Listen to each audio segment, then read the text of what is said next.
Scars are tattoos with better stories. And I'm about to tell you the stories behind each of my scars, or each of these scars, because I do have more. But these ones are the ones that I remember the stories behind. Starting with this one. This one, okay, there's two different sets of scars here. And the darker circle's the one that I'm going to discuss right now, and then I'll go into the lighter circle one. So the darker circle one happened as a result of playing tag with my brother and the neighbor kids. We had just gotten a blanket of snow over the ground, and it was covering a hole that was slightly covered with bushes or like debris, like dead grass. If you're from Arizona, then you know what kind of dead grass I'm talking about. Anyways, I was chasing. I was the one that was it, so I was chasing everyone, and I fell into this pit of glass, slicing open and taking out a chunk of my leg.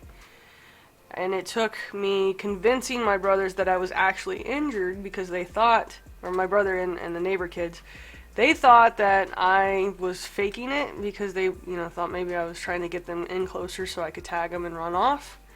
But it wasn't until my brother got close enough to investigate just a little bit, and he saw the blood on the snow, that he was like, okay, yeah, she's actually injured. So he ran and got my dad. My dad came out and had to, this is going to be gross, if you have a weak stomach, maybe cover your ears for 10 seconds. He had to put his fingers in through the wound to make sure there was no glass, and then clean it out really well, and then cover it with butterfly strips, or the butterfly. Yeah, maybe I'll insert a picture here. And the lighter one is my kneecap, and it is primarily scar tissue all the way across that, and so that there's that one, and then the second part to that one is this one, which is on my right ankle. What happened there was I was being chased by a Rottweiler on my way to the bus station, and it was a regular occurrence that this Rottweiler would come out and show a little aggression towards me and start nipping at my ankles. And usually I could get away no problem.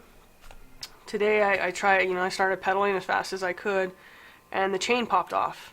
And I flew butt over tea kettle over the handlebars and slid for about 10 feet, coming to a stop where the dog comes up and just licks me twice on the face and takes off, almost adding insult to injury. So I ended up having to kind of limp my way to my dad and my stepmom's diner, which is where I was going, which is also the bus stop. Remember, showing him all of that, and he had to fix me up. So that's the second one he had to fix me up for. There's plenty, trust me. The next scar I will go over happened as a kid in Casa Grande. This one happened while playing laser tag with the neighbor kids, and it was dark outside, and there was two teams of two, one gun, one vest per team. And I remember looking over my shoulder and asking my teammate if there was anything I needed to be worried about over in that area that we were running in. And before he could say anything, I slammed into a barbed wire fence, causing this scar on my right arm, right here. I had to take myself out of the game and walk back to the house, and when I walked back to the house, my mom and my neighbor's mom saw the blood dripping down my arm, and they immediately freaked out and thought that the injury was far worse than it actually was. I mean, it was significant, but it wasn't like we need to go to the hospital. They cleaned it up, and they used the butterfly strips to close it up, and it healed okay. I mean, it's a gnarly scar, but that's one of those scars that I used to, whenever I'd go to the bar or something like that, I got into a bar fight and someone busted a bottle over my shoulder, but you should see the other guy. No, I'm just kidding. Anyways, the next one happened as a young adult in Colorado, and I was cooking food, and what I was doing at that exact moment was warming up some grease. And once it usually gets warm, I would slosh it around to cover the whole surface. Well, I was cooking in my socks, which I do not recommend as a result of this injury.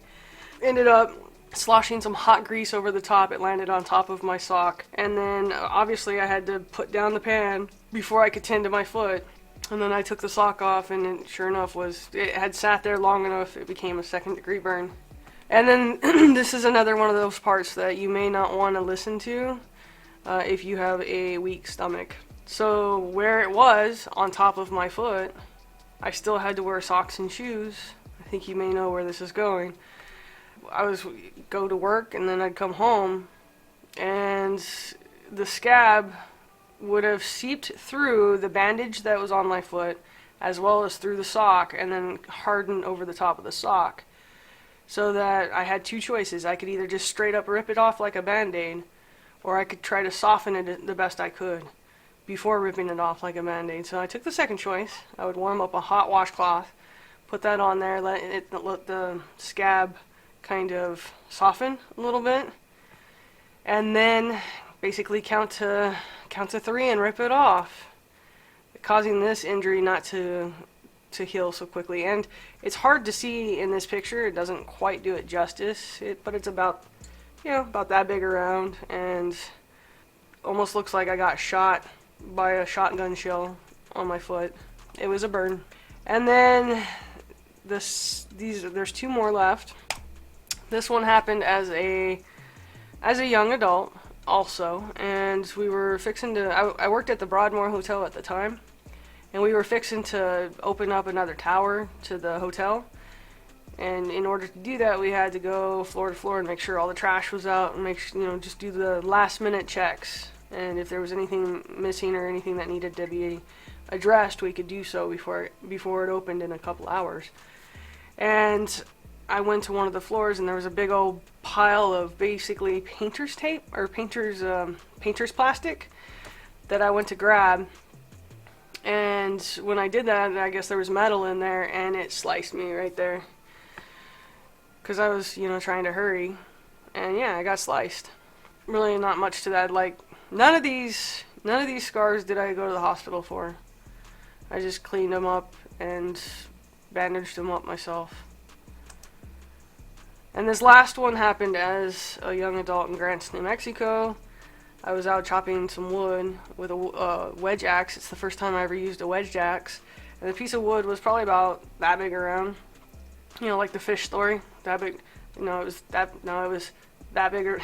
I'm just kidding. It was legitimately like that big around. And I overshot the wood by just a little bit, which is all it took for the wood to come back into my shin and basically skin my shin, skip a spot, and then hit my shin again and take out another gouge and then hit the ground. And that one was painful because it basically scraped my shin. Which, if you've ever hit your shin, it's like that, but worse. And there you have it. Those are the stories behind many of my scars. And I challenge you, or I encourage you to play along. In the comment section below, go ahead and show me some of your scars and give me the stories behind them. No body shaming here. Again, I really feel like scars are tattoos with better stories. And I have both. So, anyways, if you found it entertaining, intriguing, any of those things, maybe consider checking out this playlist right here for more entertainment from yours truly. Anyways, that's all I got for you on this one. So until next time, stay happy, stay healthy, and most of all, stay blessed, my friends. I will catch you in the next one.